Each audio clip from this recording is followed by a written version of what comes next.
Most of us have experienced that intentions turn into things. Let's talk about how they do that. The first technique I wish to present to you is what I call the mirror technique.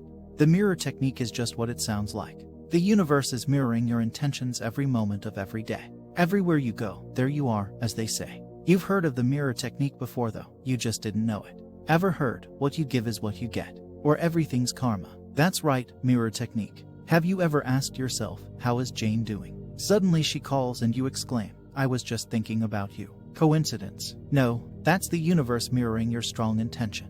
That is to say, your combined thoughts and feelings. You grimace, you shake, you scream. That's what you'll see soon enough. You smile, you laugh, you sing. That's what you'll see soon enough.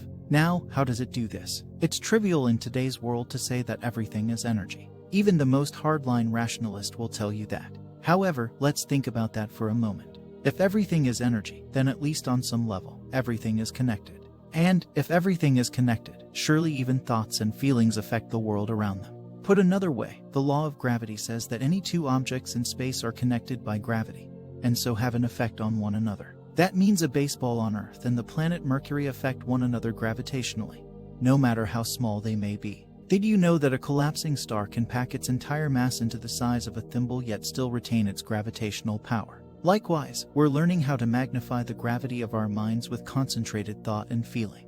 What are some strange coincidences you've experienced? Write a small list of them in your journal. So, hopefully, after our experiments, you are convinced or at least open to the idea that manifesting works and can work reliably. And now we know that it works by mirroring our thoughts and feelings. The question is, how do we take control of this mirroring? That, my friends, are the goal of this chapter. Gratitude is a great attitude. If we want to have a better mind to mirror, we must start somewhere. Since we've already started our manifesting journal, we will start there. Besides making a daily habit of recording our manifestations, dreams, and little coincidences, it's an extremely good habit to practice gratitude. Gratitude, naturally, is connecting with that which is already going right in our life. Gratitude is thinking of good things in our lives and feeling good about them.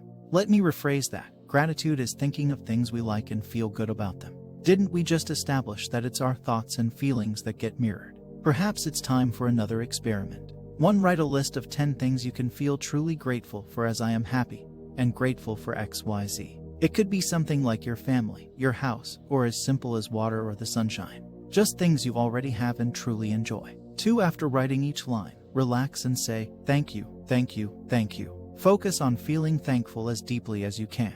If you feel so good you get goosebumps, you've hit the jackpot.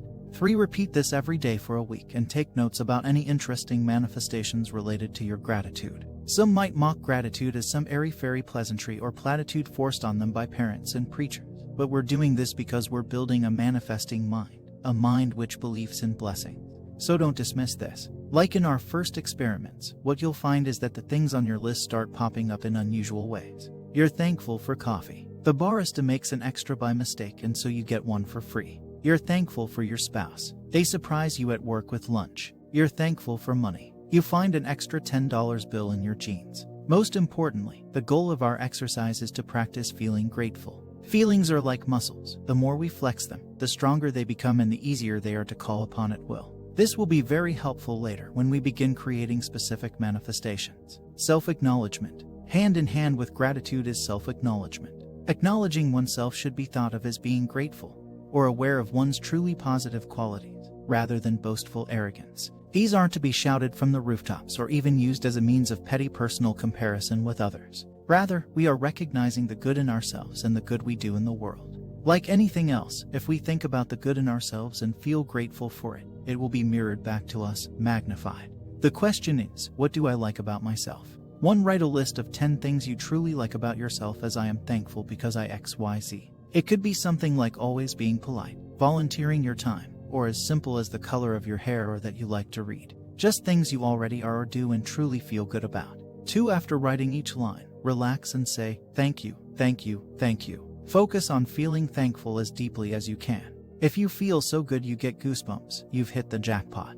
3. Repeat this every day for a week and take notes about any interesting manifestations related to your positive qualities. This can be done alongside the gratitude exercise. If this exercise makes you feel silly or worries that it's narcissistic, remember that we live in a culture of consumerism.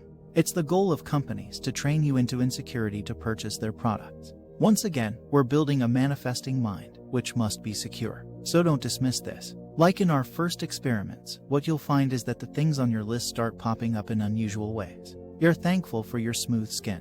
A stranger compliments your perfect complexion. You're thankful that you like to read. Your friend gives you the book you've been dying for. You're thankful you help your elderly neighbor. They decide to bake you some cookies as a thank you. Most importantly, the goal of our exercise is to practice feeling good about ourselves in a healthy way. Part of the difficulty some people run into is they don't feel deserving of their desires. Deep down, they feel bad when they have so much to like about themselves. And, because they don't see it, no one else does either. If we can feel worthy, then we can confidently hold our desires without feeling insecure. This will be very helpful later when we begin creating big manifestations, especially those involving other people.